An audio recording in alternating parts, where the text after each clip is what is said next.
Technology వచ్చిందని సంతోషపడాలో, ఆ technology వలన జరిగే సైడ్ ఎఫెక్ట్స్తో బాధపడాలో అర్థం కాని పరిస్థితి ప్రజలది.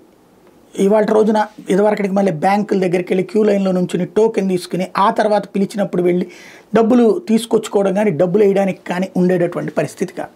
ఒక సిస్టమ్ బాగుంది. మనం మిషన్లో అయినా వేసేయచ్చు, లేకపోతే వెళ్ళేసేయచ్చు. అట్లాగే తీసుకునేటప్పుడు ఏటీఎంలో తీసేసుకోవచ్చు. ఎక్కువ అనుకున్నప్పుడు బ్యాంక్ దగ్గరికి వెళ్ళి తీసుకోవచ్చు. మిగతాదంతా ఆన్లైన్లోనే ట్రాన్సాక్షన్స్ నడిచిపోతున్న రోజులు. ఎంత అద్భుతమైన మార్పు వచ్చింది. అదే సమయంలో దాన్ని మిస్యూజ్ చేస్తా డబ్బులు నొక్కేయడానికి జరుగుతున్నటువంటి కుట్రలు చూస్తున్నాం. సైబర్ క్రైమ్స్ రోజు రోజుకి పెరిగిపోతున్నటువంటి చూస్తున్నాం.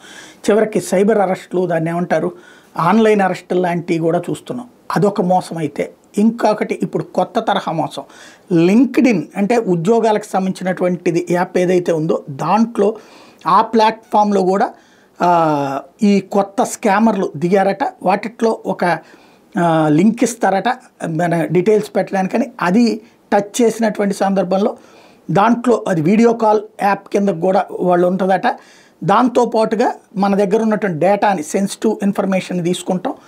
దాని తర్వాత వాళ్ళు ఘాతుకాలకు పాల్పడుతున్నారు అన్నటువంటి విషయం తాజాగా తేలింది. ఇప్పుడు దీనికి సంబంధించినటువంటి వ్యవహారం మీద విచారణ జరపాలన్నటువంటిది ప్రభుత్వాలు నిర్ణయిస్తున్నాయి.